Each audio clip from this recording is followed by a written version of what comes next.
Muito bom dia, senhores.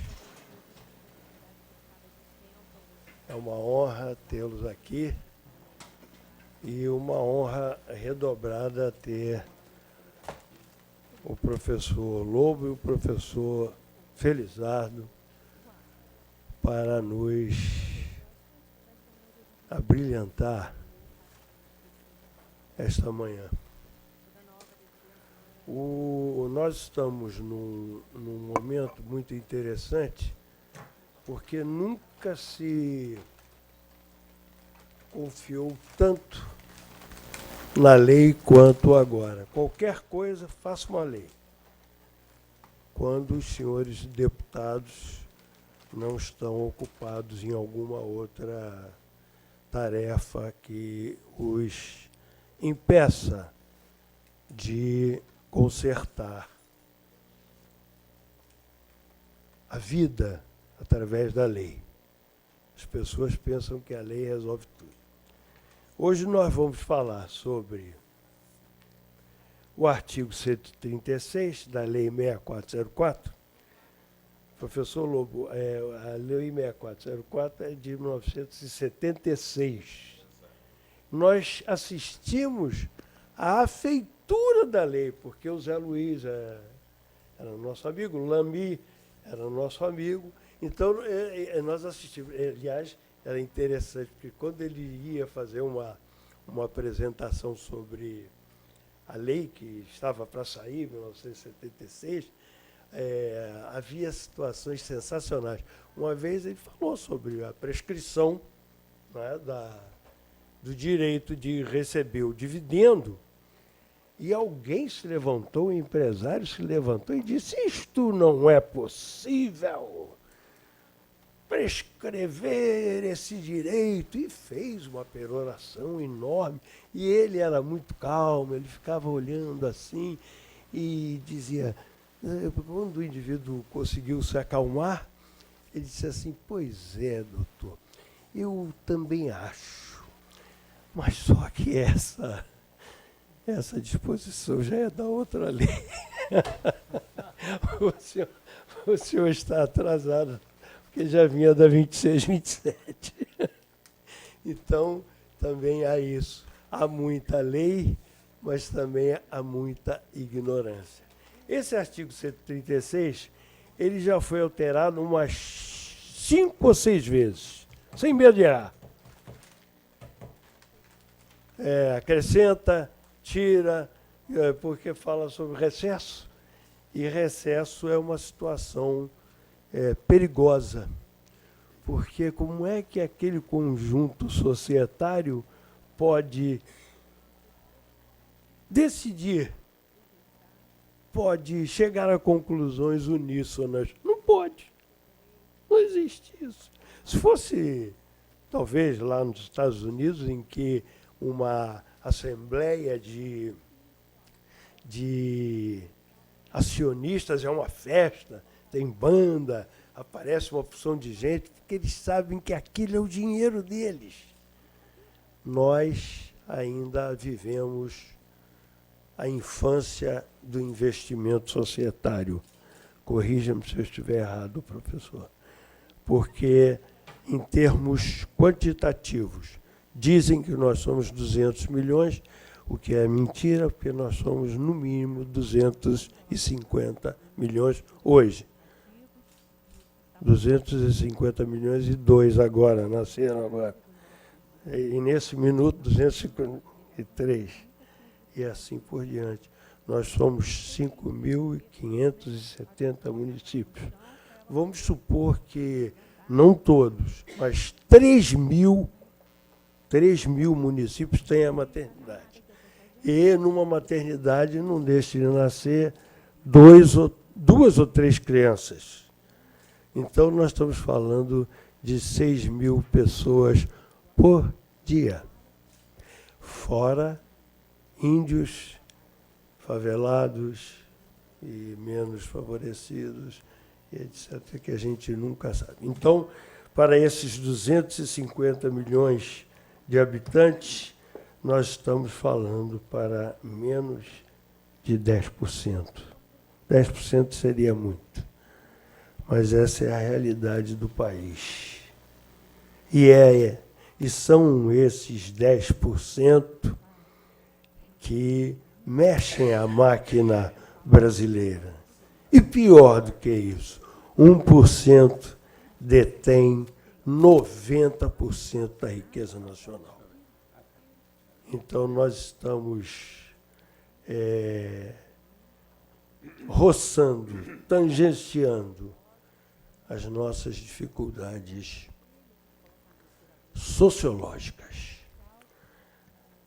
O artigo 136, para seguir uma moda, porque passou a ser uma moda, incluiu a possibilidade da arbitragem. Aliás, diz lá, pode, não diz que tem que ser, diz pode.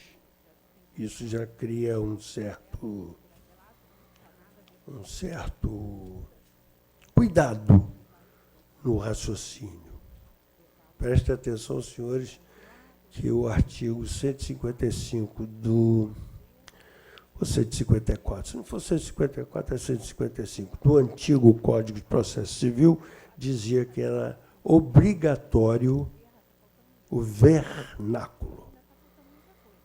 Alguém, agora, algum luminar, trocou vernáculo por...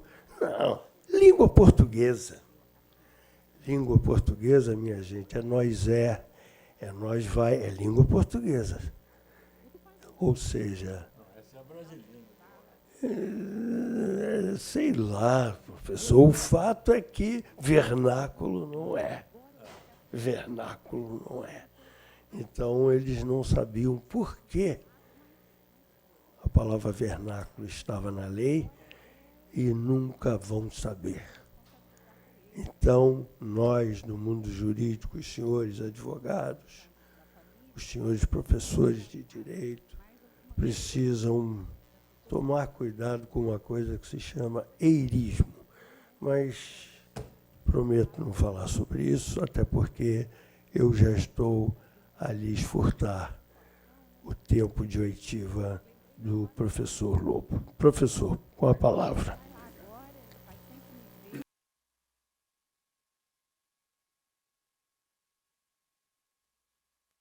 Com muita alegria que retorno à Escola da Magistratura, que eu ajudei a fundar em 86, juntamente com Cláudio Viana de Lima e outros tantos, para tratar de um tema vasto.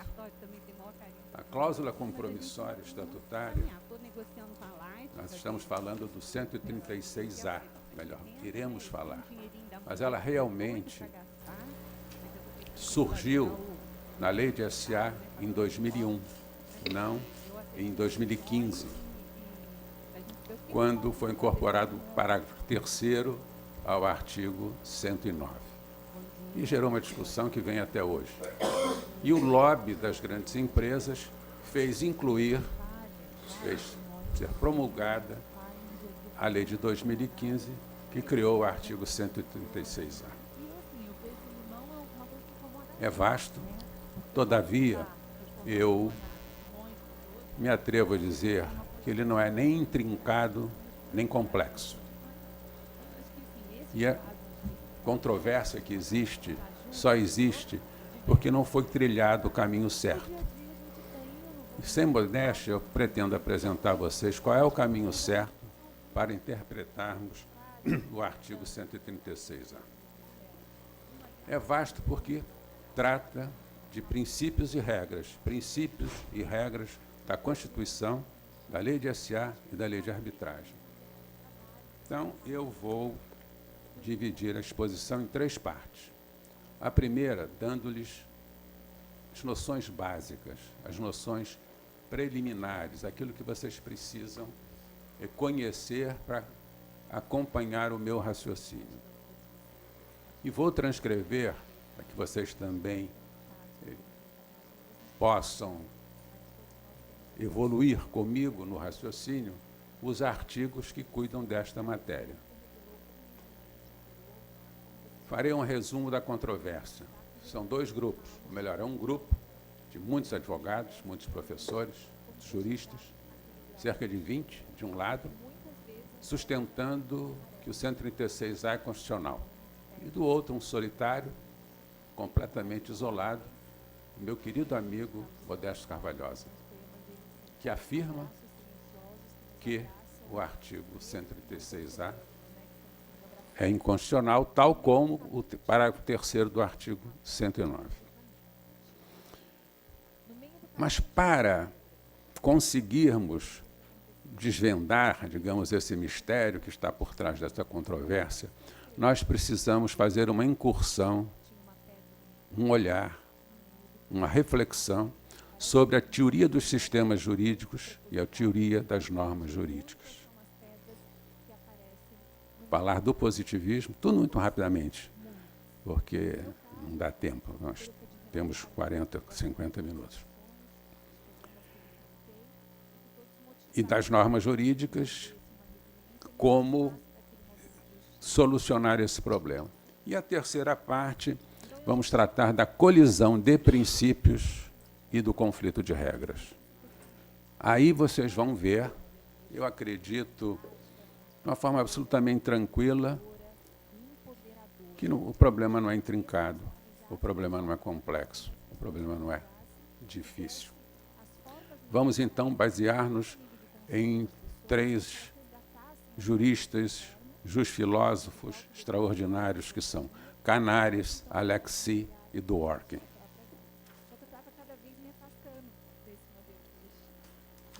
Por favor, leiam, acho que todos estão vendo, se não estiverem, chegue mais para frente, o que diz o artigo 4º da Lei de Arbitragem. Ela define a convenção de arbitragem, ou a cláusula compromissória.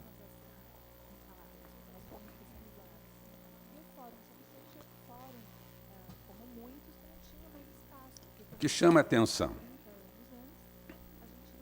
como disse o nosso querido amigo Antônio Carlos, a convenção é um pacto, é um acordo, é um convênio, é um tratado, a Convenção de Genebra, tratado.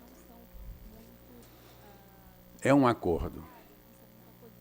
E diz, não diz aqui no 4º, mas diz no 1º, que fazem partes capazes de contratar. E se baseia essa arbitragem em direitos patrimoniais disponíveis. Vejam bem.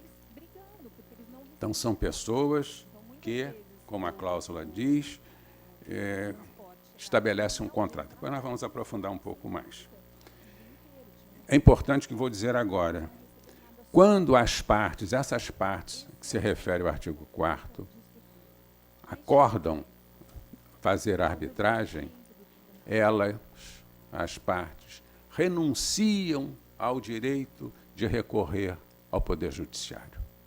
Mas essa manifestação tem que ser expressa, tem que ser categórica. E outra coisa importante a dizer neste momento, farei tudo com muita rapidez por causa do tempo, se estamos falando em convenção, em acordo, em pacto, em contrato, como a maioria diz que é, estamos falando, começamos a falar em princípios, dos princípios da autonomia da vontade, princípio da boa-fé, princípio do consensualismo, que juntos geram o pacta sunt servanda, o princípio da obrigatoriedade das convenções ou dos contratos. Aqui está o artigo 136, a que se referiu o Antônio Carlos e objeto da nossa palestra. Venham, por favor.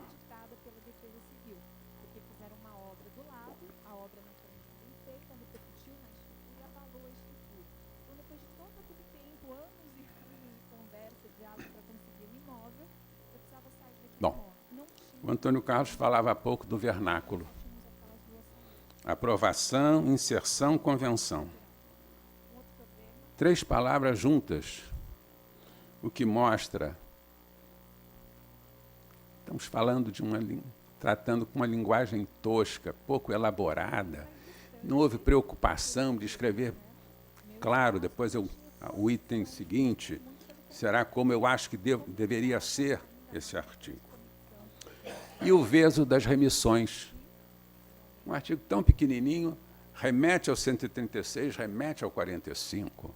A mania de fazer remissões, e a remissão do 45 já remete a um outro, a do 136 por sua vez, quer dizer, você tem um cipual de leis para entender um artigo, é complicadíssimo. E aqui o ponto importante. Obriga a todos. A todos. Quem são esses todos? Porque a lei ela não é feita só para juristas, não é? É feita para o povo. Mas para saber quem são esses todos, precisa conhecer direito. Se não conhecer direito, não sabe quem são esses todos. Né? Quem são os todos? Aqueles que compareceram à Assembleia e aprovaram a Convenção, os que lá não estiveram, os que lá estiveram e se abstiveram, ou seja, não votaram, né? E, finalmente, os que se opuseram. O cara se opôs. E dizem esses eminentes juristas, quase 20, que mesmo a esses que não apareceram lá na Assembleia e votaram, estão obrigados à cláusula arbitral. Sem falar nos preferencialistas sem direito de voto. E mais, ali fala, assegurado acionista dissidente. Qualquer companhia aberta tem milhares, dezenas de milhares de acionistas. A imensa maioria não comparece. Mas o dissidente é aquele que votou contra. Mas como? Sabe quantos maracanãs para uma Assembleia Geral da Petrobras ou de qualquer outra empresa? Ou seja, ainda limita só o dissidente, aquele que foi lá e votou. E essas ações são espalhadas pelo país todo e pelo mundo. Como é que eu redigiria essa cláusula, esse artigo? Dessa forma aí.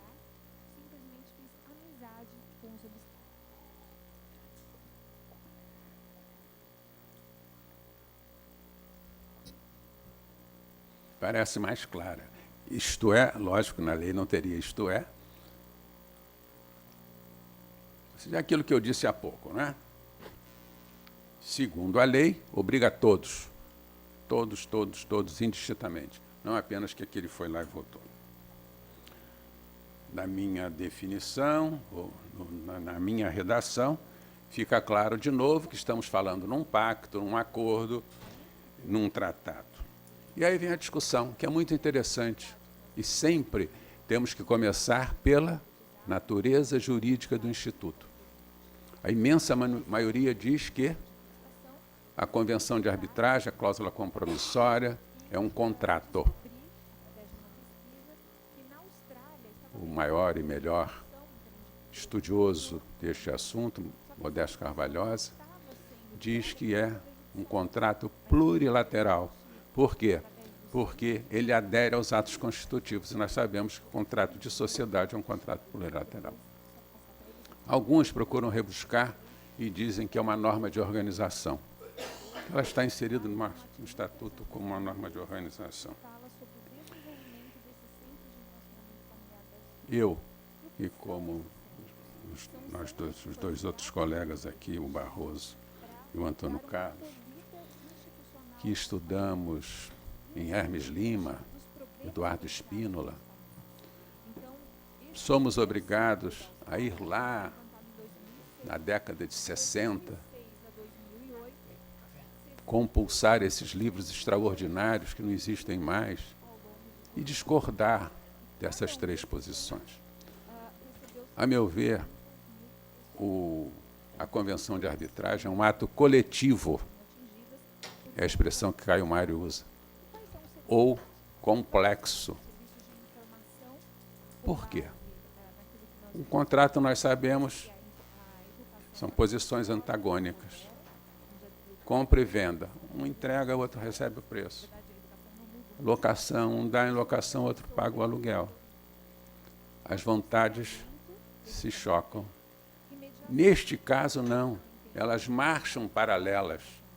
Elas vão em sequência. Eles têm o mesmo objetivo. Por que a convenção de condomínio Por que a norma de organização de um condomínio se chama convenção de condomínio?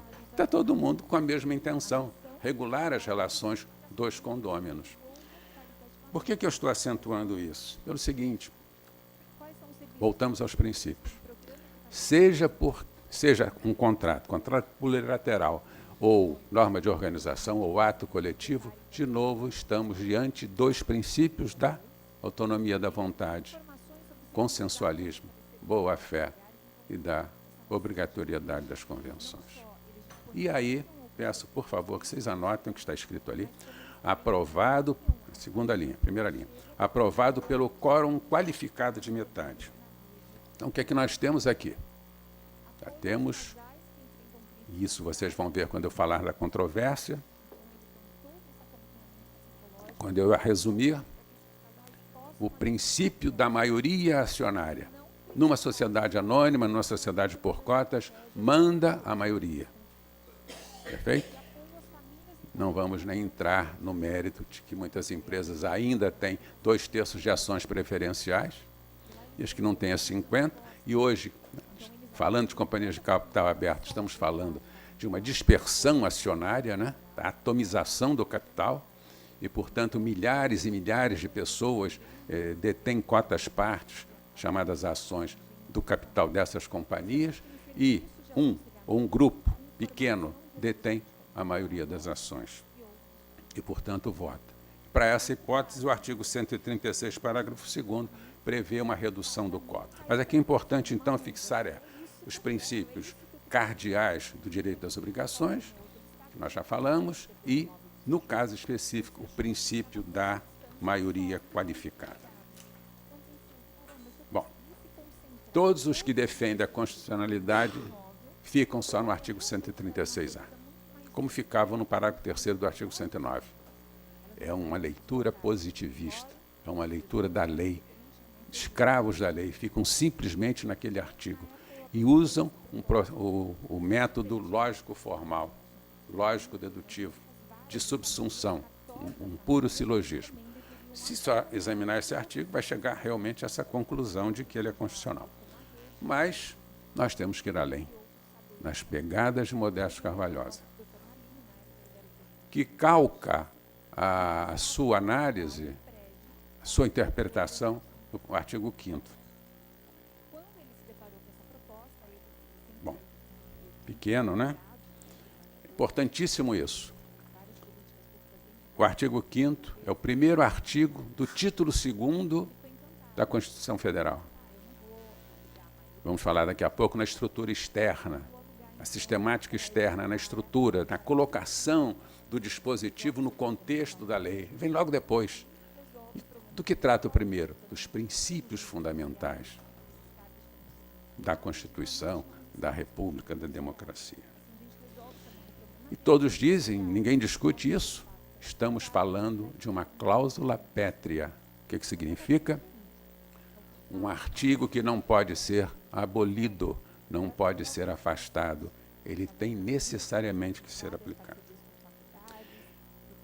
E este artigo envolve o chamado princípio da inafastabilidade da jurisdição, do pleno acesso ao Poder Judiciário, da universalidade da jurisdição. Ou seja, todos podem recorrer ao Poder Judiciário se sentir que há uma ameaça de lesão ou uma lesão já ocorrida.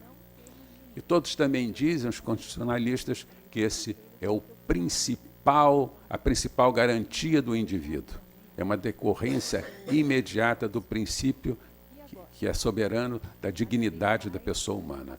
Aquela que teve uma lesão a seu direito ou está ameaçado de sofrer uma lesão, tem um direito inalienável, irrenunciável de recorrer ao Poder Judiciário. Bom, no slide anterior, nós falamos do princípio da maioria qualificada, da SA. E agora nós estamos falando do princípio da universalidade da jurisdição. Então nós temos a primeira colisão de princípios. Perfeito? Um que diz, olha, todos têm que resolver os seus problemas que tem na sociedade anônima na arbitragem, no juízo arbitral. E este aqui diz, não, você tem o direito inalienável de recorrer ao Poder Judiciário. E por que que ele é um princípio inafastável? Por força do artigo 60.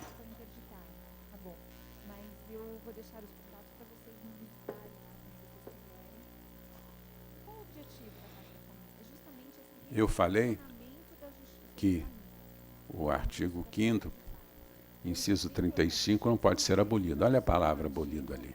É uma cláusula pétrea também. E anotem, que nós vamos ver isso logo abaixo. Embora não possa ser abolido nem por uma emenda à Constituição, ele pode ser renunciado pelo indivíduo, desde que o faça expressamente e por escrito. Pois nós vamos aprofundar isso, porque esse é um dos argumentos daqueles que defendem a constitucionalidade da lei. Então, o que é que nós estamos encontrando agora? Um conflito de regras. A regra, esta regra desse artigo 60, essa cláusula pétrea, e a regra do 136A. Então, nós temos aqui um conflito de regras. Tínhamos uma colisão de princípios, da maioria qualificada da universalidade da jurisdição, e temos aqui um conflito de regras do 60 com 136A. Este diz uma coisa, aquele diz outra. Bom, isso é um pouco grande, mas é importante que vocês vejam. Eu fiz uma pesquisa longuíssima, todos os que eu encontrei que trataram desse assunto, e resumi em 5 itens os argumentos contrários e os argumentos a favor da constitucionalidade. Eu vou citar primeiro do Modesto Carvalhosa. Por quê? Como sempre, gênio como é, foi ele que suscitou a questão. Em 2001, quando, do artigo 109, parágrafo 3º, na Emerge, que não era aqui, eu coordenei um ciclo de conferências que se transformou num livro que todo mundo lê e repete, e cita, Reforma da Lei de S.A., e o Carvalhosa esteve presente e fez uma brilhantíssima conferência sustentando que o 109, parágrafo 3º, que havia sido promulgado naquele instante, era inconstitucional. E, novamente, agora, em 2015, assim que saiu esse dispositivo, o 136A, ele fez uma belíssima conferência na Fiesp e sustentou a mesma coisa. Então, eu vou resumir, pedir que vocês leiam, basta ler. É um pouco pequeno, não é? Eu vou ler. Diz ele, aspas, a maioria... Dá para ler? Ah, bom, então é melhor me poupa.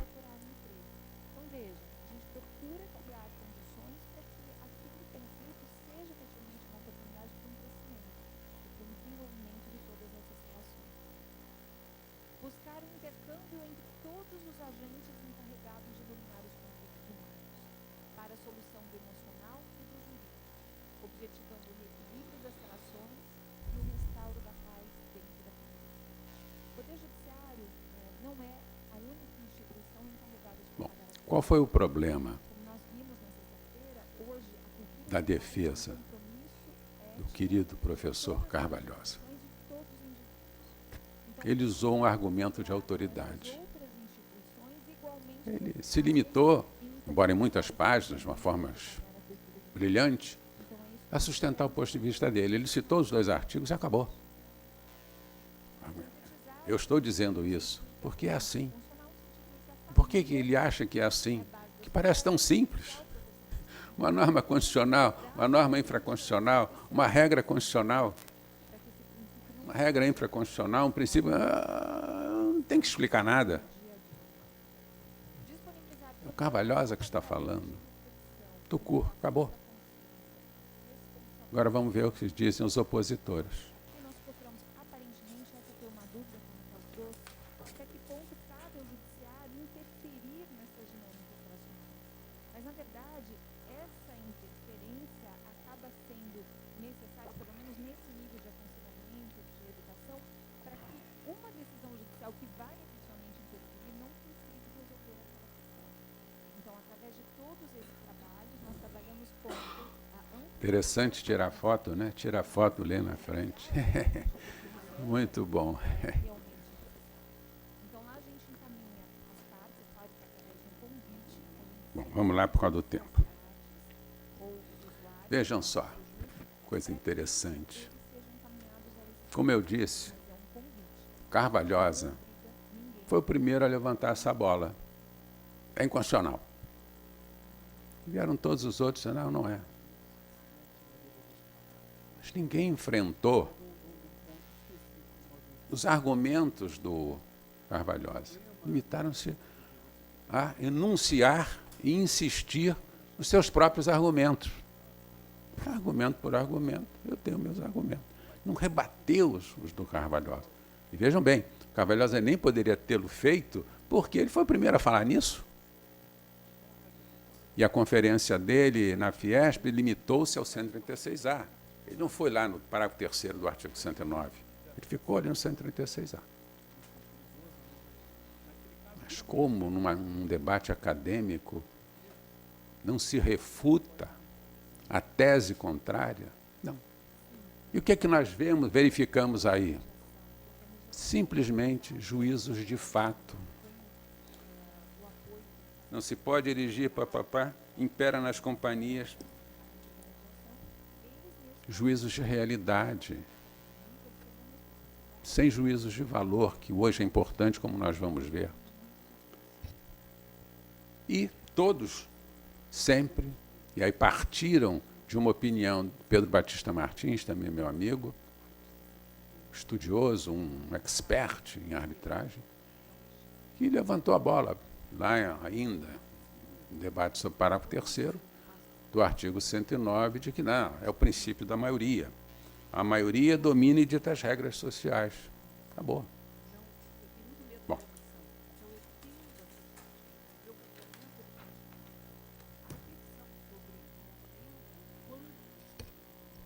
Então, reiterando, para que vocês acompanhem bem, como poderemos resumir esta controvérsia? Os opositores, nem o Carvalhosa, retrucou, refutou os argumentos, poderia tê-lo feito agora em 2015, da parte contrária, nem aqueles que defendem a constitucionalidade debateram e discutiram os argumentos do Carvalhosa.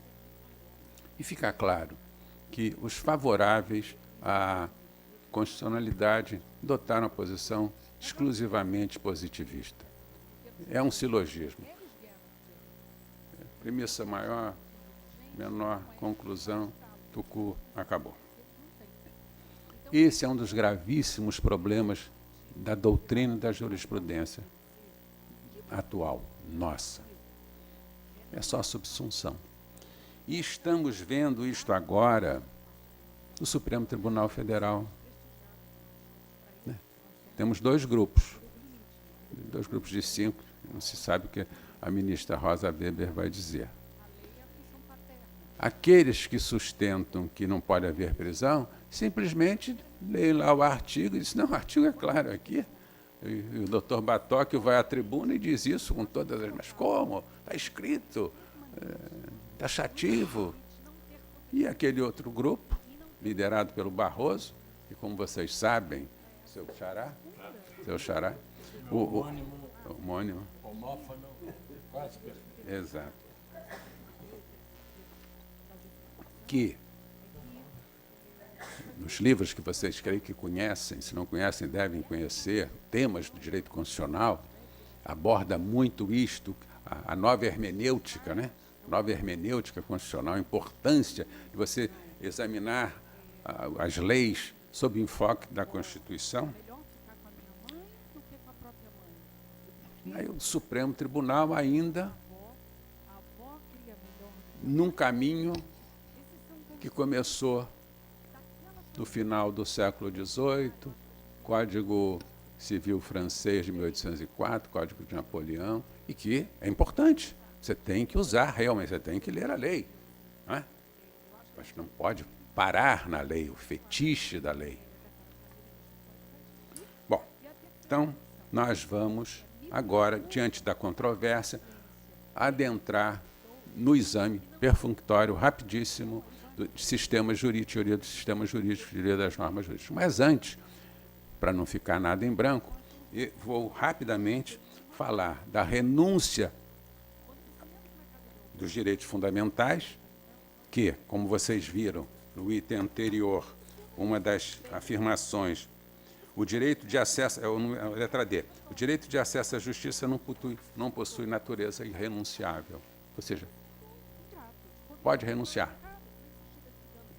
Renunciar expressamente, não tacitamente, não implicitamente, não se presume a renúncia.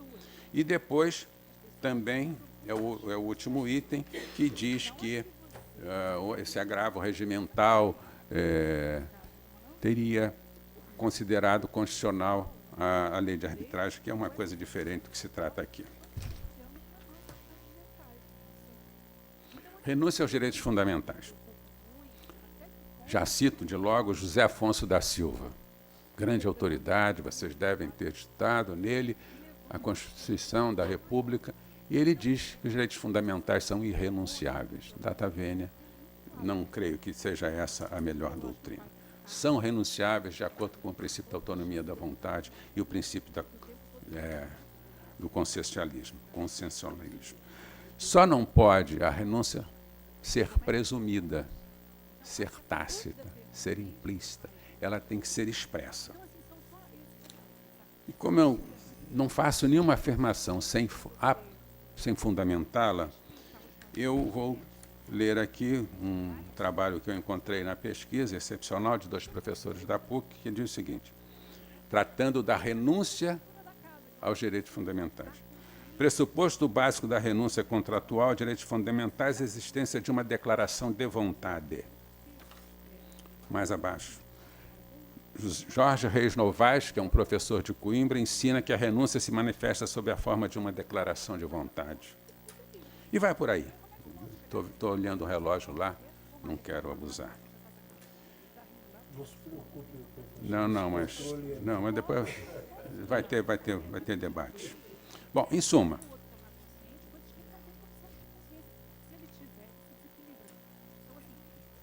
não há a menor dúvida, a meu juízo, de que a renúncia, qualquer renúncia, tem que ser expressa. E um exemplo simplíssimo, a renúncia à herança. Porque o cara não compareceu não peticionou nos autos do inventário, ele renunciou aos direitos hereditários de forma alguma. Diz a lei que a renúncia tem que ser expressa por escrito e por termo nos autos. Então, renunciar à herança, de repente, uma herança pequenininha, não se interessou porque ela era tão pequena, ainda assim tem que ser expressa. E a renúncia a um direito fundamental pode ser presumida? Complicado.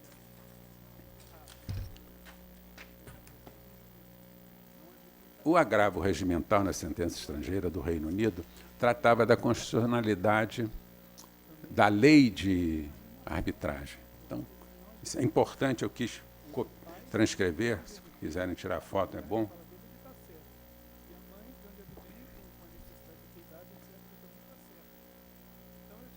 Bom, não tem dúvida que a lei de arbitragem é constitucional, a cláusula compromissória é constitucional, mas, vejam que está entre aspas, eu fiz questão de colocar entre aspas.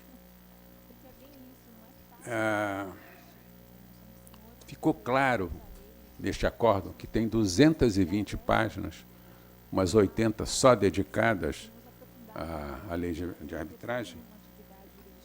É vedado ao legislador, vou ler, impedir que, eles usam sempre, não falam em indivíduo, não falam em pessoa, falam em cidadão. Supremo. Impedir que o cidadão exerça a faculdade de recorrer ao Poder Judiciário. Essa palavra faculdade, opção, vontade, é repetida inúmeras vezes nesse acordo. Prescrever normas que impeçam o cidadão de socorrer-se do Poder Judiciário. Criar, é vedado ao legislador, criar mecanismos que excluam da apreciação do Poder Judiciário lesão a direito ou ameaça a direito, que é o que diz lá, como nós vimos, o artigo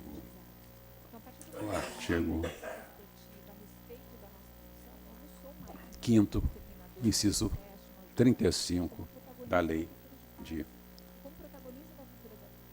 da Constituição Federal. Bom,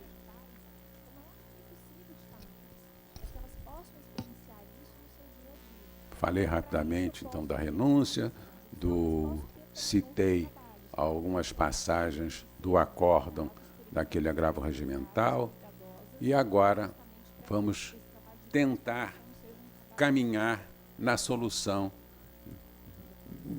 adentrar nessa controvérsia e ver quem tem razão.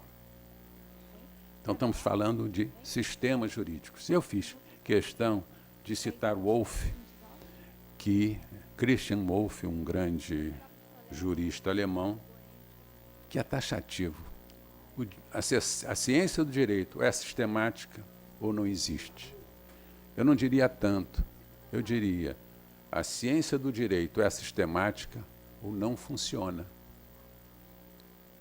Ou a lei tem um sistema coerente, lógico, ou ela não vai funcionar.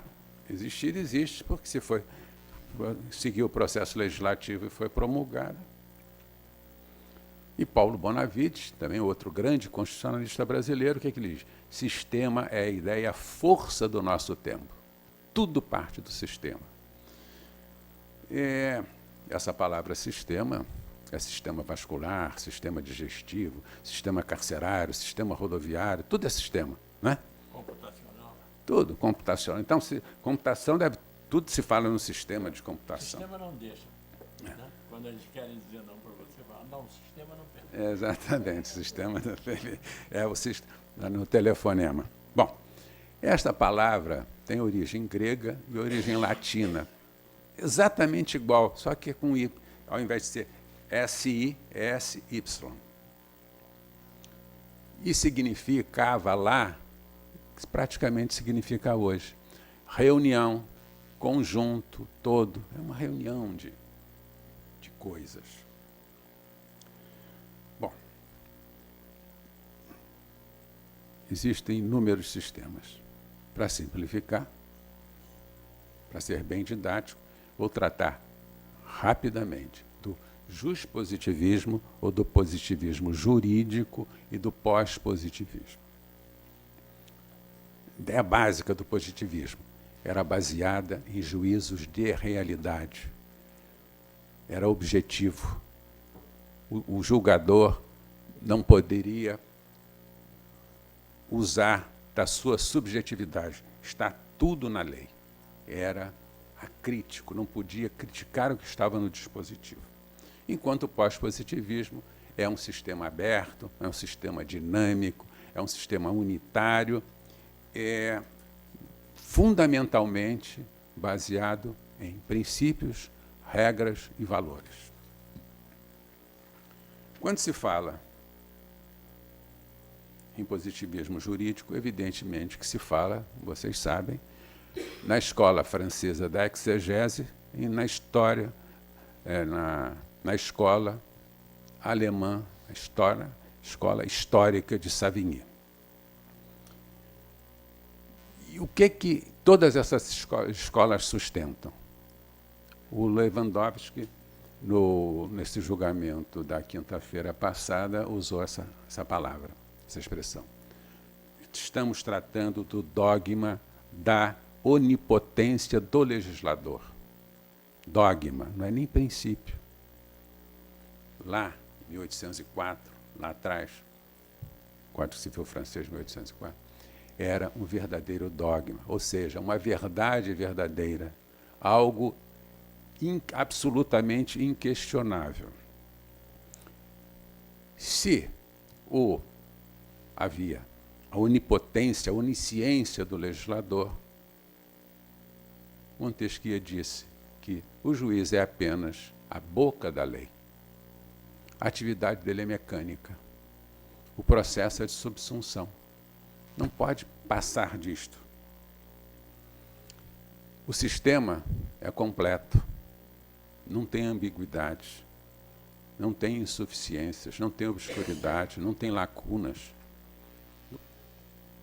Assim pensavam os positivistas lá atrás. Depois foi mudando. Bom, para que esse ponto é importante para o desfecho, para a conclusão que eu vou fazer, eu coloquei ponto por ponto, e aí vocês terão precisarão de um pouquinho mais de tempo para ler. É bem grande. Todos estão conseguindo ler?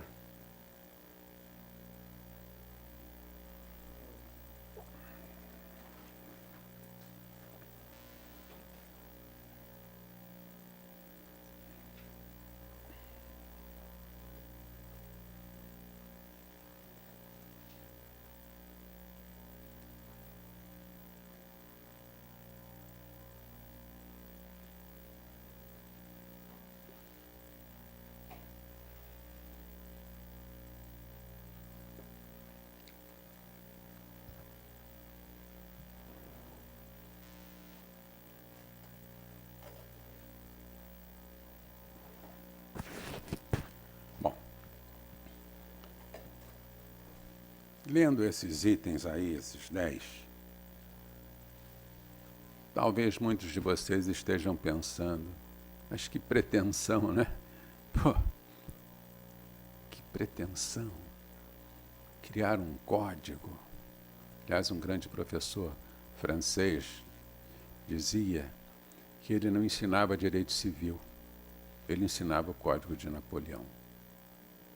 Todo o direito civil estava no Código de Napoleão. Mas por quê?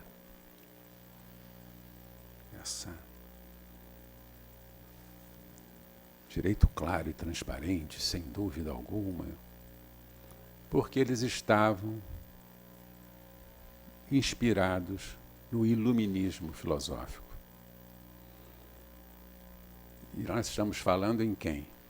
Voltaire, Rousseau, Montesquieu, Adam Smith. Nós estamos falando em pessoas que ainda hoje são citados a todo momento. O Supremo toda hora fala em Montesquieu, na tripartição dos poderes. A era das luzes, o século das luzes. Né? O homem, através da razão, chegaria à felicidade plena. Então foi com base nesses cânones, nesses princípios, nessas ideias, que surgiu o positivismo, baseado no positivismo científico de Augusto Comte, né? E o que é que o iluminismo lutava contra o quê? Contra o absolutismo dos monarcas, contra o poder do clero, contra a junção de Estado e de Igreja, contra a lei ser a vontade do soberano. E o que é que ele pregava? A separação dos poderes, Montesquieu. O poder emana do povo, Rousseau. A lei é a vontade do povo. Bom, foi o que o positivismo jurídico adotou. Separação dos poderes, onipotência, que está aqui. Vamos agora casar esses itens sempre rapidamente. Se o legislador é onipotente, se o que ele diz é lei, o juiz, pura e simplesmente, enuncia o que na lei está.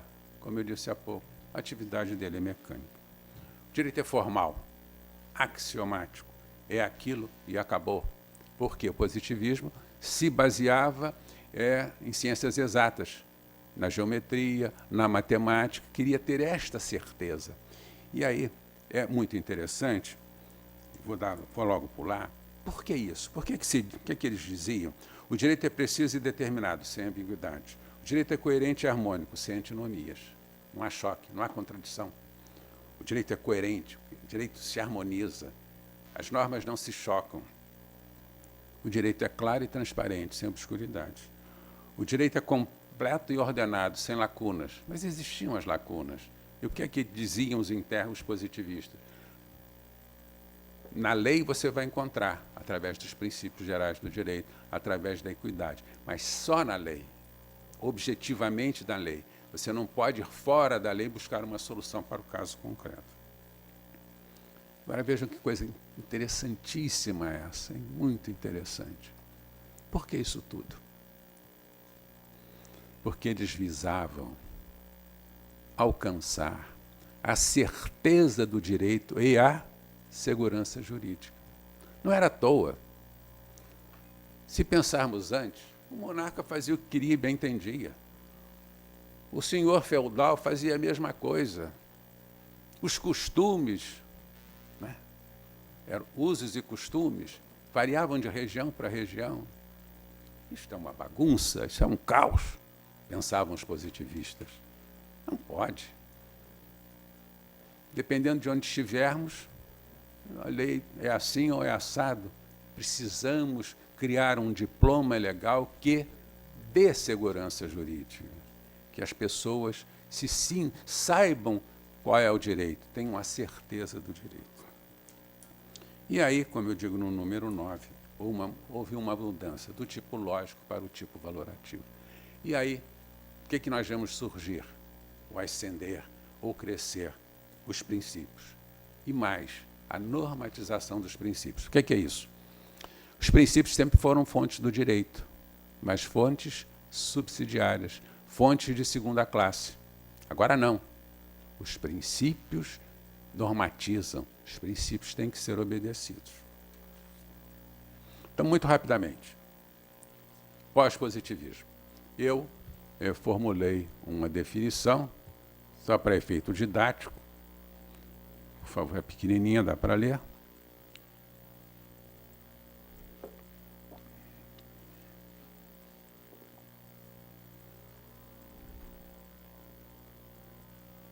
Bom, tudo o que eu digo, repito, me limito aqui a ser a boca dos doutrinadores, não tem nada meu novo, tem uma outra coisinha ali, talvez.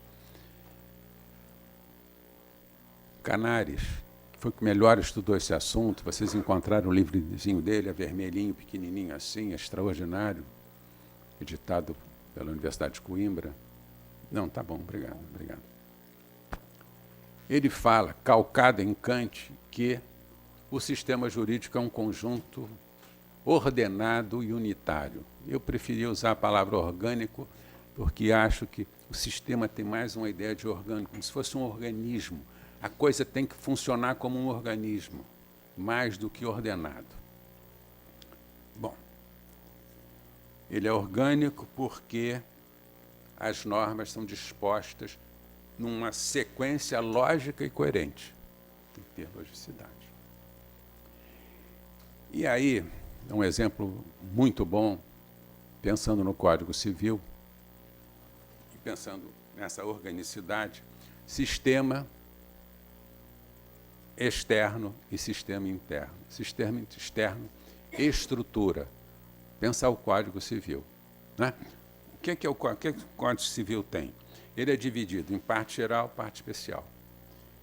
É dividido em livros, os livros em títulos, os títulos em capítulos, os capítulos em seções, as seções em subseções. Olha a organicidade. Olha, formando um todo, formando um sistema. Sistemática externa ou estrutura. Curiosamente, isso há muitos anos, 20 e poucos, eu fiz um trabalho e descobri essa distinção do Gilmar Mendes. Gilmar Mendes é uma cabeça, o cara é fantástico. Os livros, o que ele escreve é espetacular. Não é esse homem que nós vemos ali. Incrível como a pessoa pode ser duas pessoas completamente diferentes. Ele tem uns trabalhos deliciosos, vale a pena lê-los. E foi nele que há muito tempo eu vi essa dicotomia, essa divisão. E a sistemática interna é adequação, princípios e regras. E aí o exemplo que eu estou citando é o livro primeiro, que trata das pessoas naturais, como elas nascem, até como elas morrem. Então, tem que haver uma coerência interna, segundo, valores da sociedade naquele momento. Unitário. Como o nome diz, todas essas normas, e normas já vamos adiantar, na dogmática moderna, as normas se dividem em princípios e regras. Tá? Então, esses princípios e regras, reunidos em sequência lógica, sempre em sequência lógica, eles formam uma unidade. O Norberto Bobbio chama essa unidade de totalidade ordenada. Bobbio também usa a palavra ordenada, tal qual Canaris. Esse sistema é aberto. As famosas cláusulas gerais, que vocês tanto ouviram falar, e conceitos jurídicos indeterminados. Qual o exemplo maior de conceito jurídico indeterminado? A dignidade da pessoa humana. Dependendo da pessoa, varia. Dá um valor diferente para a dignidade. E o sistema é dinâmico. Ou seja, o legislador moderno, diferente lá do século XIX, final do século XVIII, começo do século XIX, sabe que princípios e regras vão surgir, outras vão desaparecer, outras vão se modificar. Elas vão se modificar. Então, ele é dinâmico. Ele está apto a fazer essas mutações no tempo. Bom, então, rapidamente, falamos do sistema, do positivismo, pós-positivismo, muito rapidamente, e agora vamos falar das normas jurídicas. E aí, vejam, já estamos afunilando o raciocínio para chegar à conclusão. Tá? Teoria das normas. Como eu disse, normas dividem-se em princípios e regras. Qual a distinção? Como se distingue? Fundamentalmente, quantitativamente. Há muita discussão quanto à questão de ser pela qualidade. Fundamentalmente é pela quantidade. Então, todos dizem que o que distingue um princípio de uma regra é o grau de abstração e generalidade. A regra é absolutamente abstrata, ele é absolutamente geral. O princípio especifica. Nós vamos depois dar exemplos para vocês verem essa gradação. E todos dizem, a partir de Alexis, Roberto Alexis, que falamos da colisão de princípios lá atrás, ela se define através de uma dimensão de peso, uma dimensão de peso, em função do caso concreto e com base no princípio da proporcionalidade. Tem que haver uma ponderação. Vamos explicar isso melhor. Temos duas regras, dois princípios colidindo, que se controvertem, que se chocam. Qual vai prevalecer? Hoje a doutrina pacífica no Brasil, Alexis, Dworkin e Canaris, e todos os outros aqui seguem. Daniel Sarmento tem um livro sobre isso, muito interessante. O Barroso, que sempre fala nisso. Que não sou eu. Que não é você. Não, que talvez vocês falem, eu não sei. 10 minutos, vou acabar. Esse choque, o que vai definir aquela que deve prevalecer, através de uma ponderação. Princípio da proporcionalidade ou razonabilidade. Ser razoável ou não. Aí você vai aferir em função do caso concreto. Um princípio, um choque de dois princípios. Em função de determinado caso, pode prevalecer um, e de outro caso, pode prevalecer outro. E nós tivemos aqui, recentemente, há uns 3 anos, no Supremo Tribunal, vocês todos acompanharam pela televisão, um acórdão da Carmen Lúcia, gigante, como todos os acórdãos deles são, as biografias não autorizadas. Né? O que é que nós tínhamos? Vejam só, o princípio da dignidade da pessoa humana. Do lado do biografado que não queria, ou da família do biografado que não queria que fossem tornadas públicas determinadas situações que eles tenham vivido. E, do outro lado, o princípio da liberdade de expressão e de imprensa. Pelo amor de Deus. Entre o direito à informação e o direito à vida íntima, prevalece o direito à informação? O que eu tenho que saber que aquela pessoa, enfim, teve esse ou aquele problema? Prevaleceu o princípio da liberdade de expressão, como vocês. Foi unânime, ninguém discordou. Não sei se jogaram para a plateia. Estavam lá todos os artistas, né? A televisão, certamente, a mídia fez um lobby poderosíssimo e deu 11-0. Aqui, no caso, a dignidade afastada, o que vale é a liberdade de expressão. Bom, correndo. E as regras? Perdão, vou voltar aqui. Falei dos princípios, falei das regras. Tenho que falar das regras. Baixo grau de abstração ou generalidade. Segundo o Dworkin, que todos seguiram, vale, usa-se a expressão tudo ou nada. Ou vale ou não vale. Ou vai funcionar ou não vai funcionar. Ou se aplica ou não se aplica. Diferente dos princípios.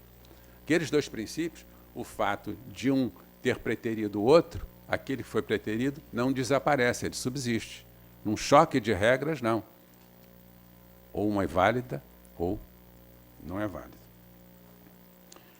E como é que, num choque de duas regras, nós definimos qual que vale e o que não vale? 3 critérios: hierárquico, cronológico e de especialização. Perfeito?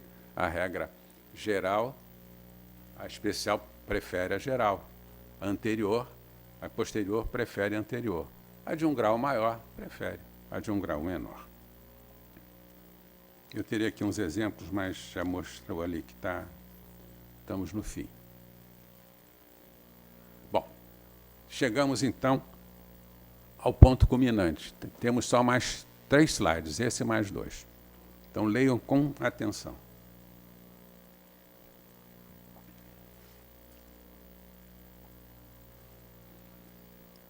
O que é que nós temos aí?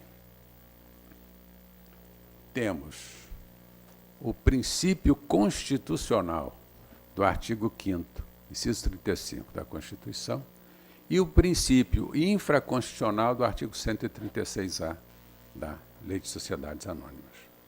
Como nós vimos, segundo, a regra do artigo 60, parágrafo 4º, inciso 4º da Constituição, versus a regra do artigo 136-A da Lei de Asciano. Temos, portanto, uma colisão de princípios e um conflito de regras. Como nós vamos resolver esse conflito? Através das doutrinas de Canaris, Dworkin e Alexis. Primeiro,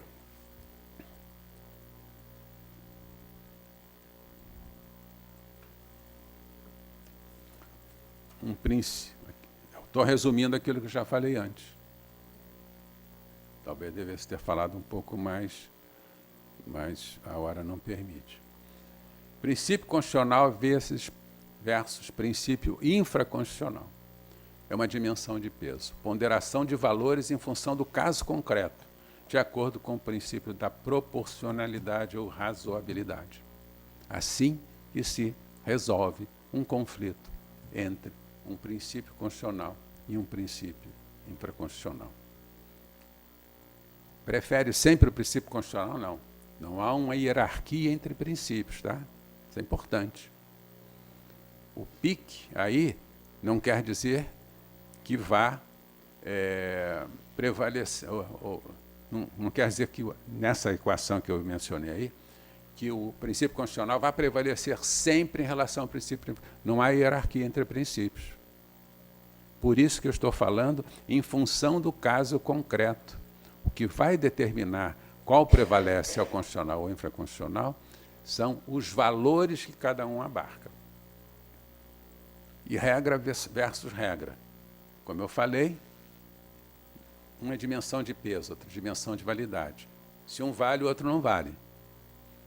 Critérios hierárquico, cronológico e de especialidade ou de especialização. para então concluirmos desta forma, que é a minha opinião, tentando provar, demonstrar o que nos ensinou o professor Carvalhosa. Conclusão. Primeira, o princípio do artigo 5º, inciso 35 da Constituição, vezes o princípio do artigo 103 da lei, prevalece o princípio constitucional por possuir maior peso e valor. Eu acho que, e provavelmente foi o que pensou o professor Carvalhosa, ter acesso ao Poder Judiciário isso tem muito mais peso, muito mais valor do que o princípio da maioria nas Assembleias Gerais. A regra do artigo 60, parágrafo 4º, inciso 4º da Constituição, vezes a regra do artigo 60, prevalece a cláusula pétrea da Constituição, segundo o critério hierárquico. Evidentemente que a regra da Constituição tem mais valor, tem mais peso, tem mais importância do que a regra da Lei de Sociedades Anônimas.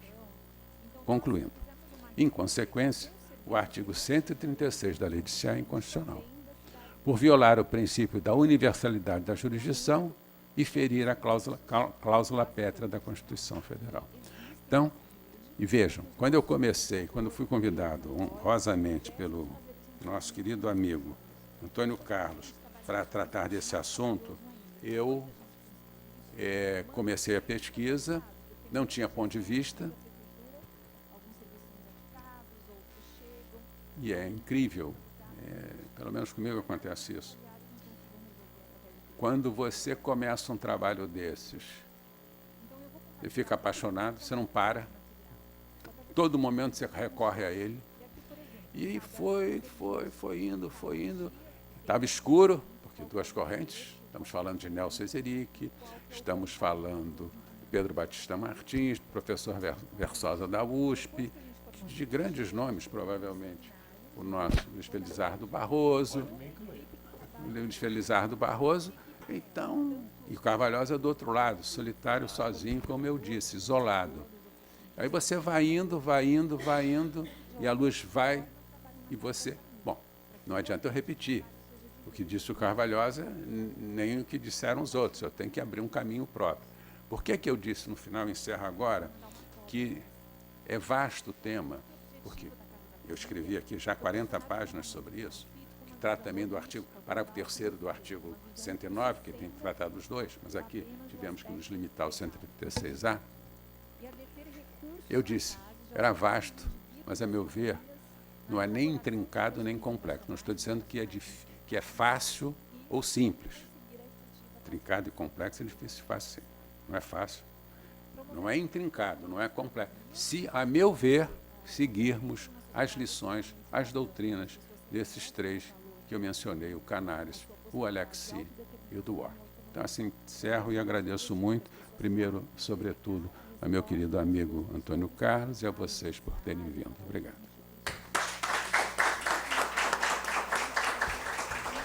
Como acabamos de ver e ouvir, nós não estamos apenas examinando a constitucionalidade do artigo 136A. Nós estamos percorrendo um caminho filosófico. Nós estamos percorrendo o caminho da lógica, do positivismo. Quando algum dos senhores já deve ter feito isso, eu não estou em nenhuma novidade, tiverem a curiosidade de ler esses autores, os senhores vão se surpreender. Em especial Montesquieu. O que Montesquieu diz sobre a escravidão quase que assusta a gente. É uma forma de pensar que não se adapta, que não se amolda a nenhum critério humano hoje. Ele erra completamente, professor. Completamente. E eu rabisquei o meu livro todo até com uma certa raiva. Por quê? Porque as coisas se alteram as alterações sociais hoje são tão rápidas que nós não temos como nos equilibrar diante desta onda nas quais a gente podia surfar e hoje não podemos mais, porque na nossa época, professor, lá na nossa faculdade, a gente falava em conflito aparente de normas. O conflito aparente de normas, ele abrangia tudo. E ninguém se preocupava em estabelecer a diferença entre princípio e regra, por exemplo. Mas o conflito lá estava. E havia fórmulas para solucioná-lo. Então, professor, eu estava aqui embevecido com este poder de síntese, trazendo todos os elementos, todos os instrumentos para a sua conclusão. E me preocupa, professor, porque eu, quando ouço o que Vossa Excelência diz, passa a ser dogma, verdade das verdades. O meu pensamento some, se dilui. Quem sou eu para dizer? Ainda bem que alguém mais pode pensar como eu, porque existe uma dicotomia de entendimento, né? Mas eu queria dizer aos senhores o quanto me impressiona este poder pedagógico de levar o raciocínio. O grande professor, eu tenho dito isso muitas vezes, o grande professor, depois que ele acaba, no final, o aluno tem a impressão de que já sabia. Porque ele vai incluindo no sistema solertemente, perigosamente. E eu pensei que eu fosse perigoso pela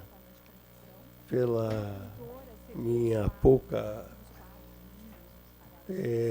disponibilidade de argumento, né?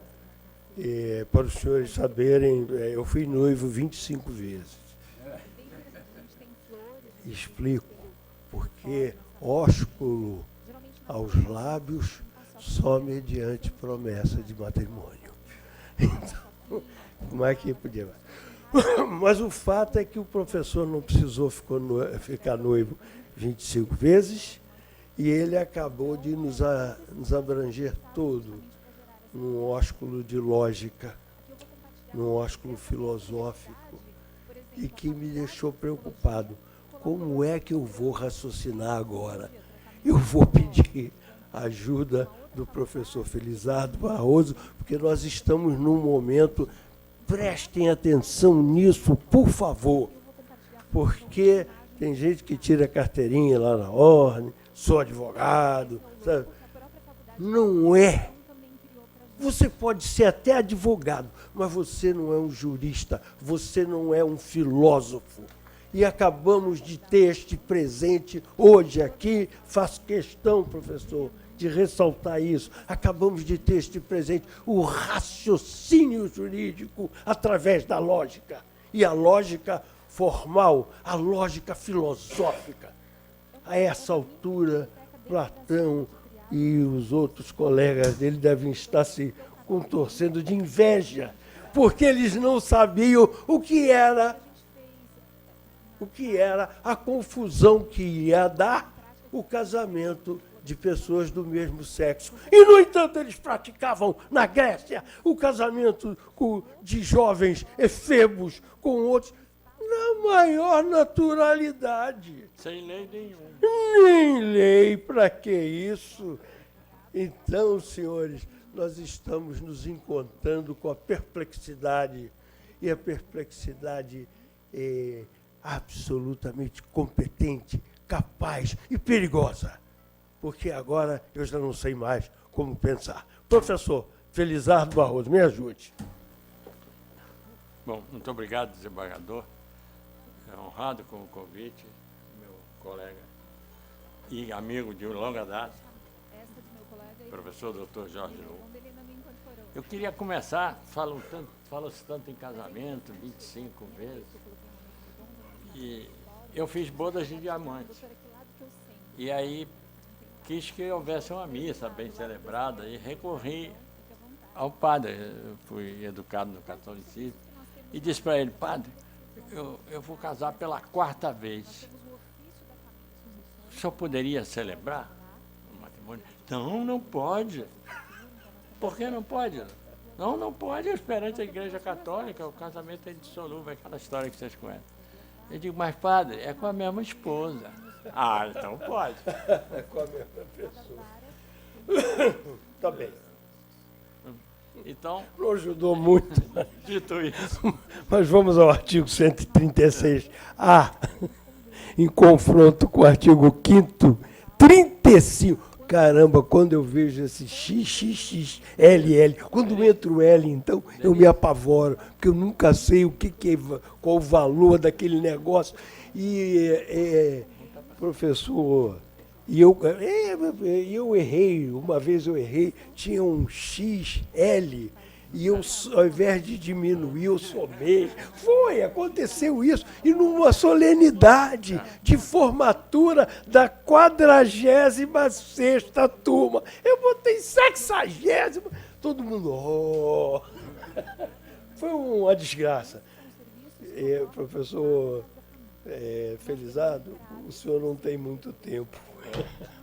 guarda os seus cartões, desembargador. Vou guardar. Então vamos dar início.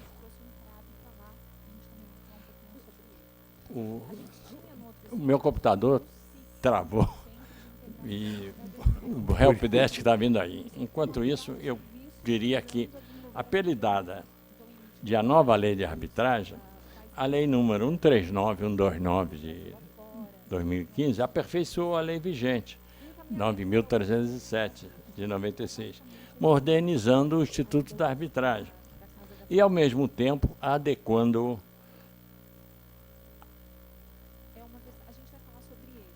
à prática arbitral no Brasil, mas teve esse pecado, enveredou também pela lei das sociedades anônimas, ao inserir em seu corpo o tão pré-falado artigo 136-A, passando de destarte a ser expressa a vinculação da cláusula arbitral a todos os acionistas, exceção feita apenas aos dissidentes, aos quais, porém, é garantido o direito de recesso. Direito de recesso esse que o professor Lamy chamava de direito de me dar o meu boné, que eu vou me embora, ou então direito de apiar do cavalo, dizem os juristas do Rio Grande do Sul. Quanto aos demais acionistas remanescentes, serão aplicadas as regras do jogo. Então, vimos que a vinculação expressa da cláusula compromissória arbitral está na lei de SA. E qual foi o seu objetivo? A criação do citado artigo teve como objetivo regular a inserção da cláusula arbitral nos estatutos das sociedades anônimas. Essa inserção está dando ensejo a infundáveis discussões face à imperatividade que joga seus efeitos subjetivos pela cláusula arbitral a todos os acionistas. Como muito bem destacou nosso colega, eminente professor Jorge Lobo, além de defender a inconstitucionalidade do artigo 136, o mestre Carvalhosa vai até mais longe. Nessa palestra que ele fez em São Paulo, acho que foi na Fiesp, ele disse: olha, só com uma constituinte que a gente pode resolver essa questão. Uma nova constituinte, para poder dar guarida ao artigo 136.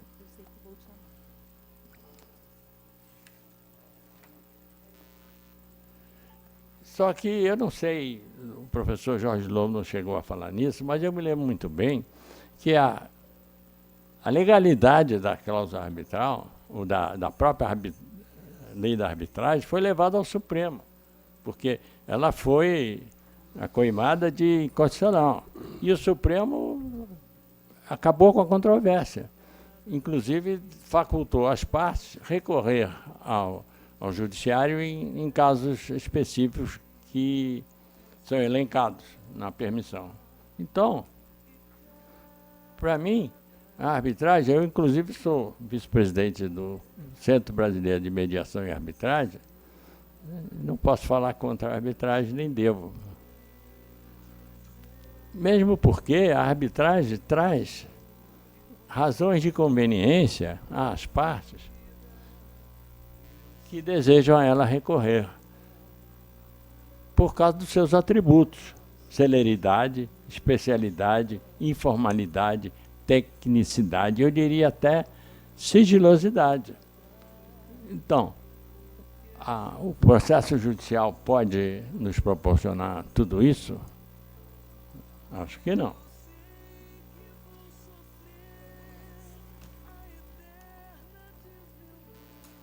E há razões de ordem jurídica que são opostas, porque, além da inconstitucionalidade, os detratores desse artigo 136 dizem que pode haver abuso de poder por parte do acionista majoritário.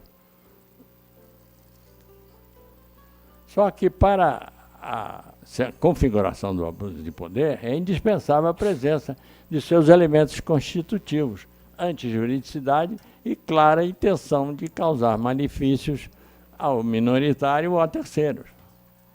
Enquanto não forem apresentados esses elementos constitutivos, nada feito. A dominação e a prevalência do princípio majoritário vai imperar. E o novel acionista, totalmente vincula-se totalmente ao princípio majoritário e não poderá sucumbir à figura do abuso de poder, sem a comprovação da presença dos elementos constitutivos que falamos anteriormente. E há quem fique preocupado, mas pode vir a ser alegado abuso de poder. Então, quem se preocupa com a enfermidade antes que ela chegue é o hipocondríaco.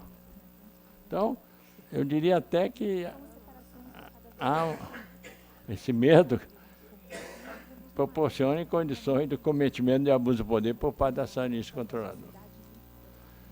O que há é uma falta de resiliência em resposta à arbitragem.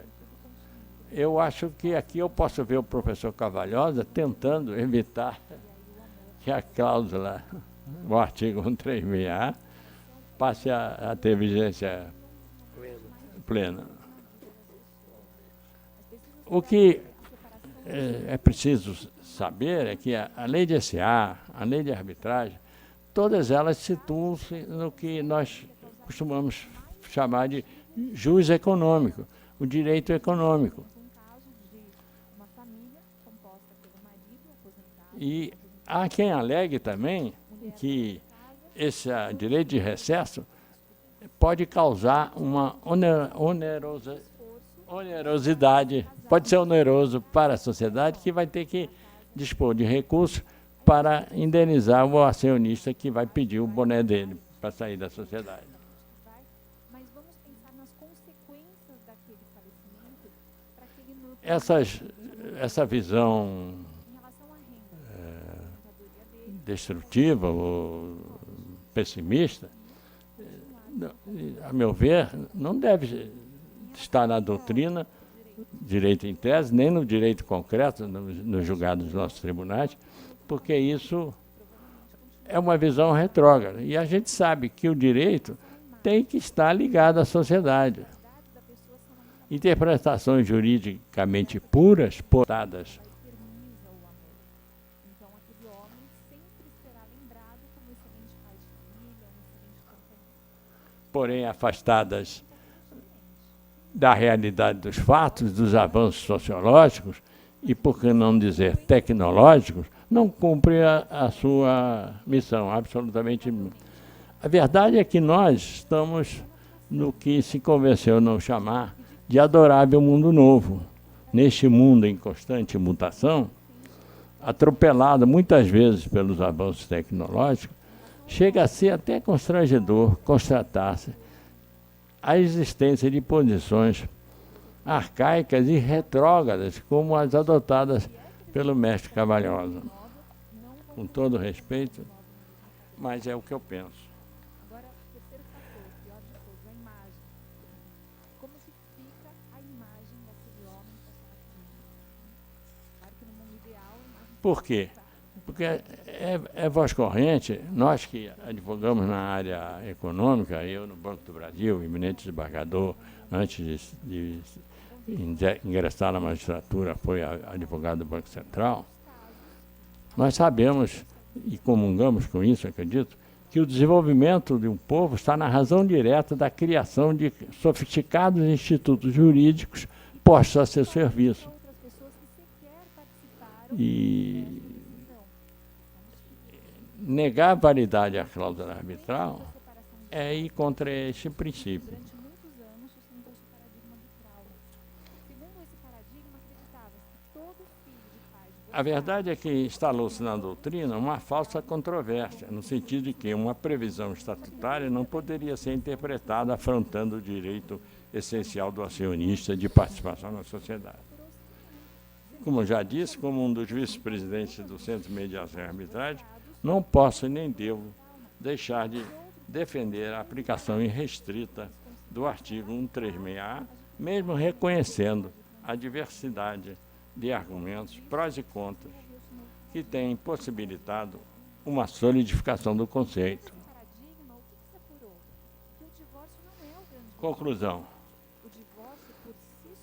Já falei no direito no campo juseconômico e que o desenvolvimento de um povo está na razão direta da criação de novos institutos jurídicos postos ao seu dispor. Tais argumentos, agora concluindo, de constitucionalidade, abuso de poder e controle de onerosidade para a empresa, ser defendidos em artigos doutrinários, razões de decidir, constituir-se-ão em um puxão do direito para trás, não havendo mais espaço hoje em dia na literatura jurídica,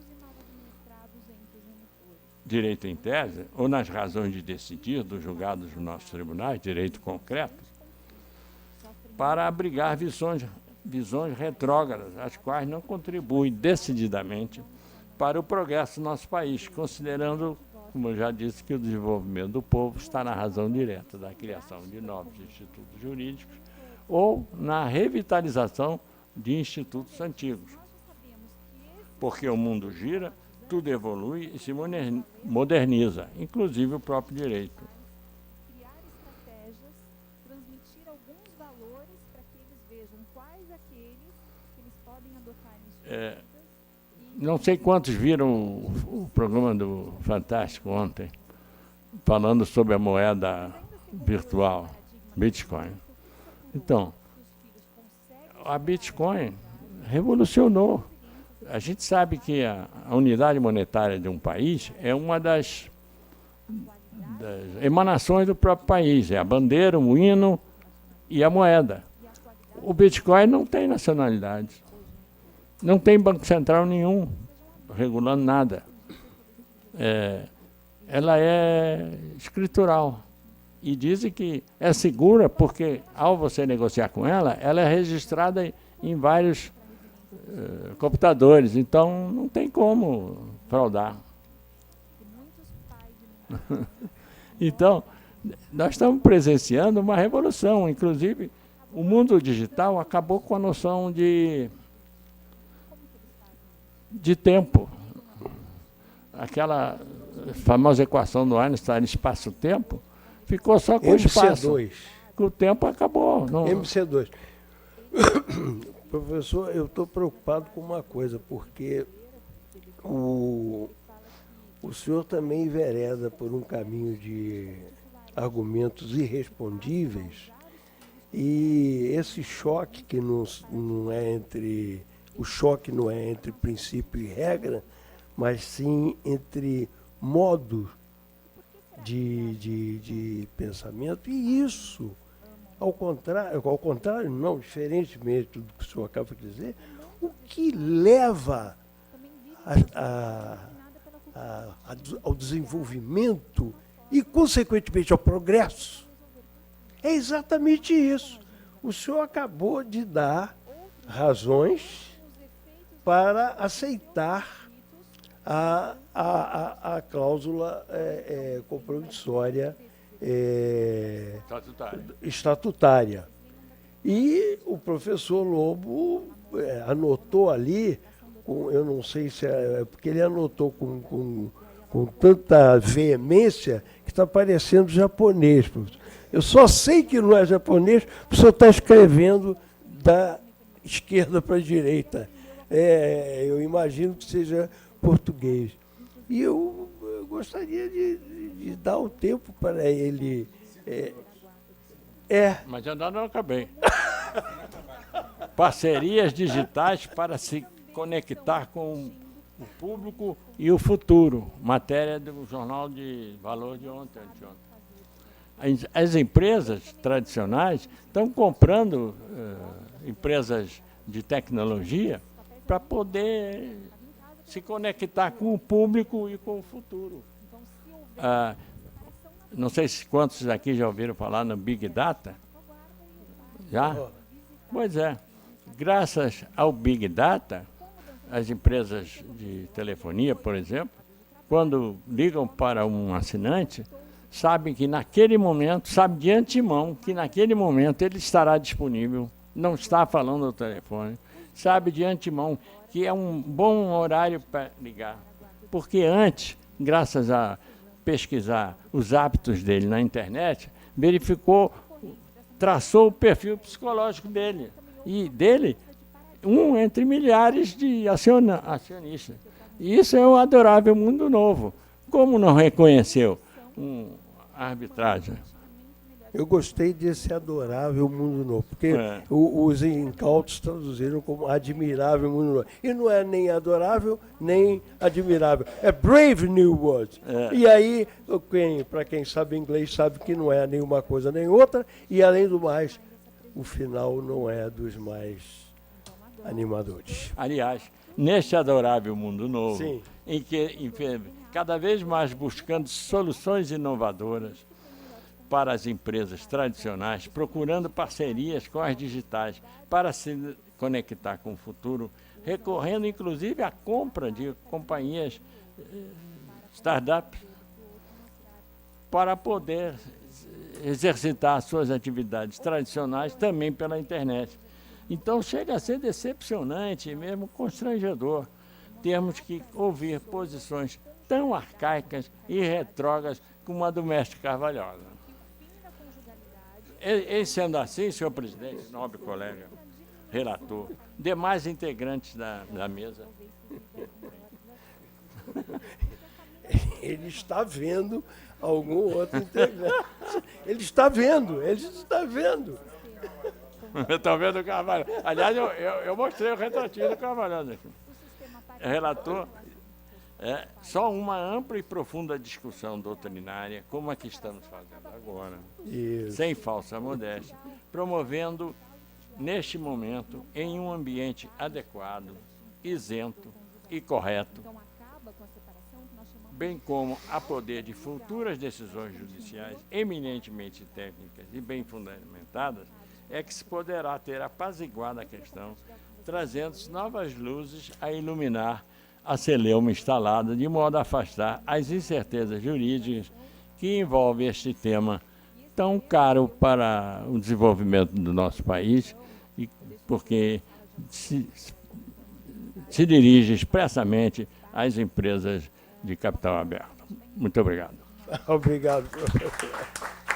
Professor Jorge, aqui a sua exposição e a exposição do seu debatedor animaram o ambiente. Eu já vejo pessoas com o arrastar natural dos calcanhares e o esfregar de mãos, querendo participar. Não, querendo participar. Aí é que está. E, lamentavelmente, nós não temos tempo.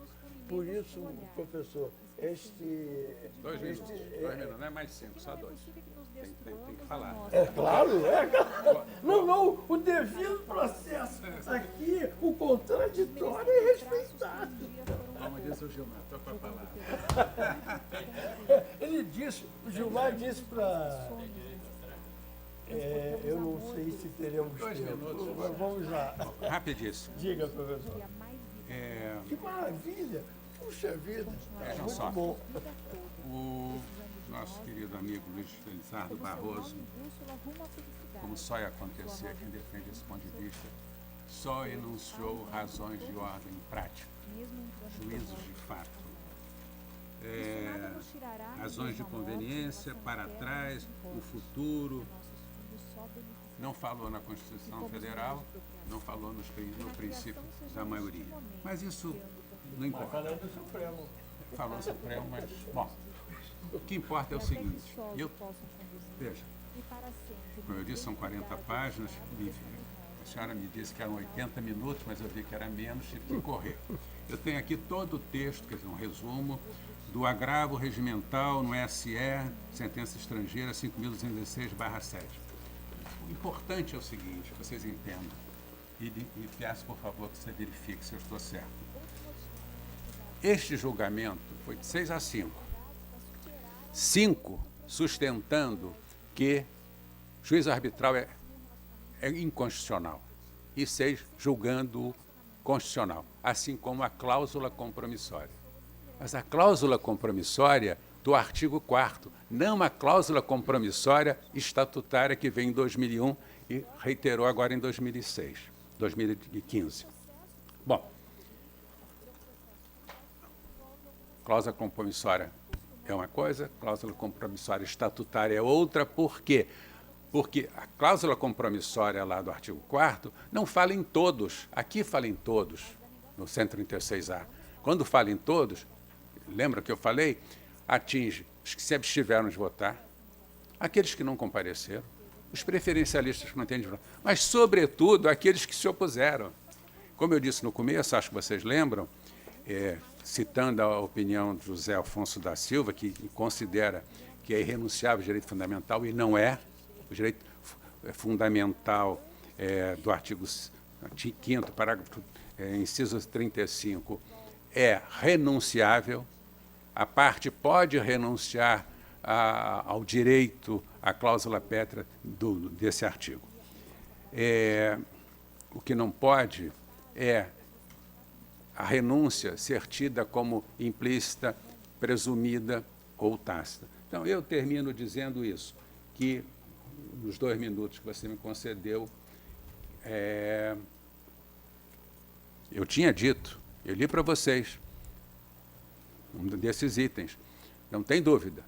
O Supremo Tribunal julgou constitucional, juízo arbitral é a cláusula compromissória.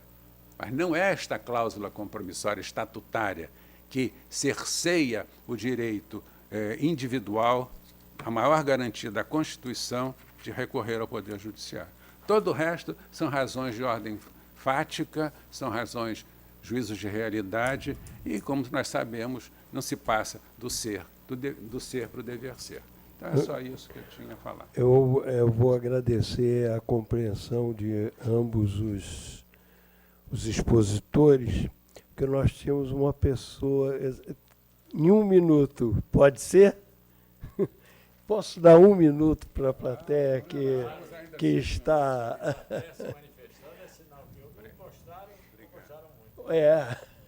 Não, é espetacular começar segunda-feira assim, né?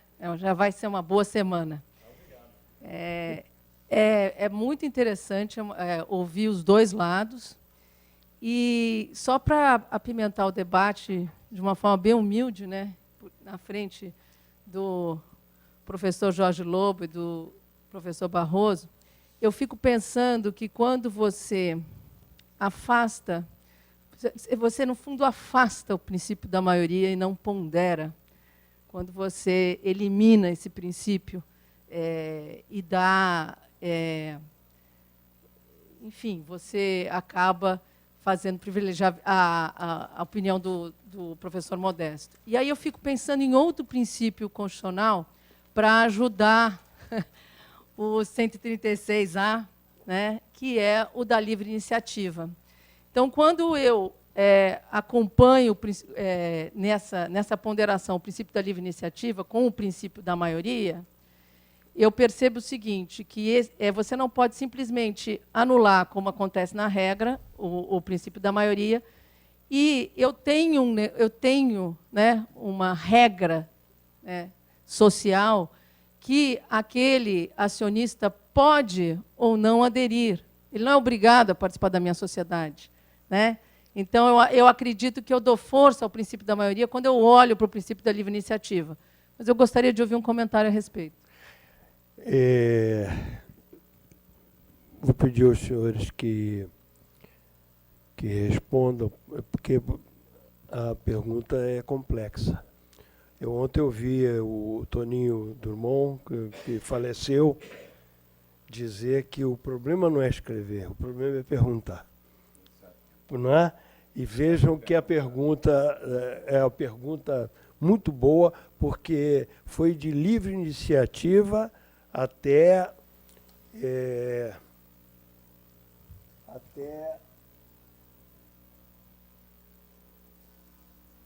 a participação societária, mas deixando subjacente o grande divisor, no meu entender, e isso vai ficar para uma próxima vinda do senhor aqui, o senhor está se comprometendo diante dessas testemunhas, tá?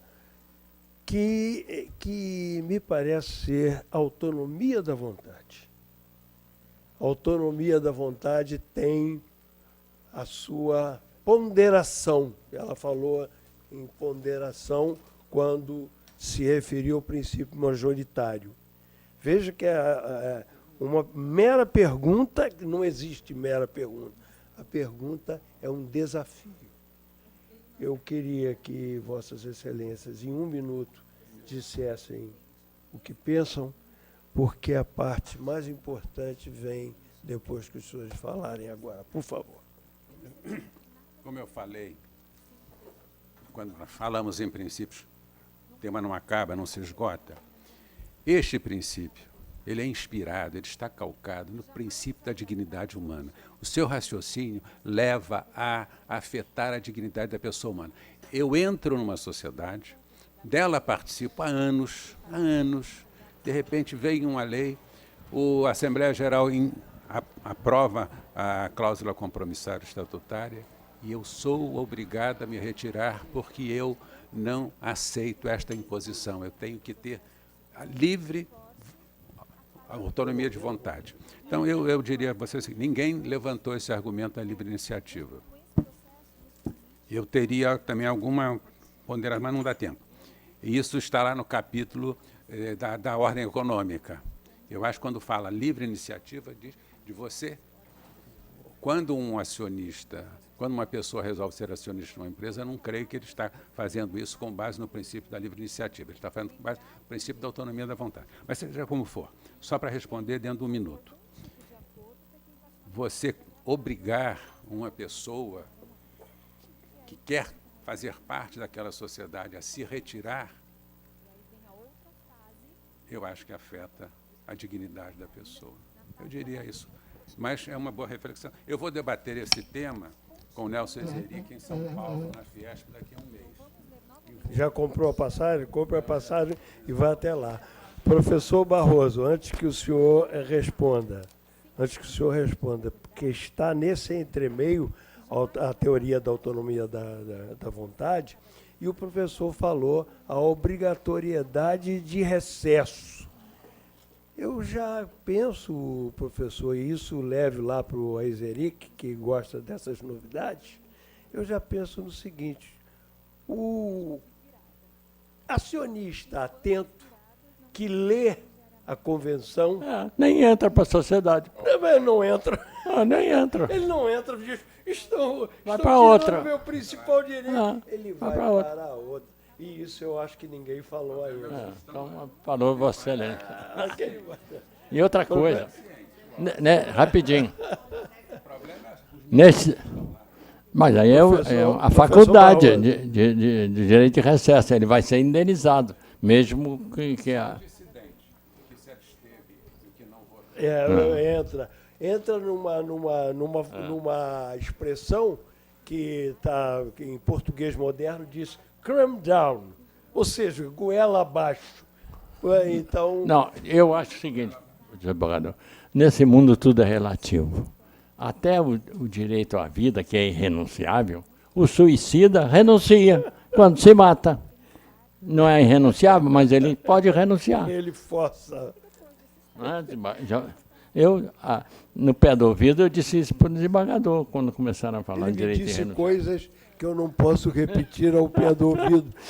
Porque ao pé do ouvido pode. Ao pé do ouvido. Não. E eu estou aqui reclamando ao pé do ouvido, mas eu gostei muito, professor, quando o senhor se adaptou, se amoldou ao português moderno e falou em levantar a bola. Gostei muito de o senhor ter usado a expressão... Diga, professor. Só para terminar. Eu advogo há 60 anos, é o mesmo ano de casado que eu tenho. Eu sou de 1957. Meu doutorado eu fiz depois dos 70 anos. Quando me expulsaram da UFRJ, eu tive tempo, aí sentei no banco e fiz meu curso de doutorado. Aí veio a lei da mediação. Eu digo, que diabo é isso de mediação? No Centro Brasileiro de Mediação e Arbitragem, nós temos um curso de mediação. E no meu terceiro expediente, depois dos 80 anos de idade, foi sentar no banco para fazer o curso de mediação. Eu hoje posso ser um mediador, se quiser, mas eu continuo como advogado. Nós temos mediadores na sala, hein? Já vou Então, avisando. Temos mediadores e os advogados vão precisar muito dos mediadores, porque 100 milhões de processos judiciais. Você entra com um processo judicial e não sabe, ao menos, você não pode dizer para o seu cliente, não, daqui a um ano está concluído. Não pode, não tem como estimativa, porque é um recurso atrás de recurso. Eu tenho 2 processos, um há 17 anos, cobrando pensão alimentícia há 17 anos, e outro, sentença judicial, e o outro, execução, há 10 anos. Em Búzios. O inventário... E o réu sempre arruma. O inventário de Dom Pedro II não terminou ainda. Não, eu soube disso. O Palácio Guanabara. Vão tomar o Palácio Guanabara do Pezão. Mas nada mais justo. Ele não faz nada mesmo. Senhores, eu espero que os senhores possam aguardar o próximo minuto, porque ele contém uma faceta muito importante, que é a gratidão. A escola da magistratura, através do fórum, que é presidido por mim e pelo desembargador César Augusto, se sente honrado com a presença dos senhores. O que há de mais importante, professores, está aqui nessas pessoas que vêm se aprimorar, que vêm cuidar do seu instrumento de trabalho para devolver uma prestação mais adequada, qualificada a este povo que nós não conhecemos. E a escola registra esse momento através de um certificado que é dado com o acelerar do coração, professor, porque o senhor está nos dando o que o senhor tem de melhor. E esse seu esforço não passou despercebido e passa a ser admirado.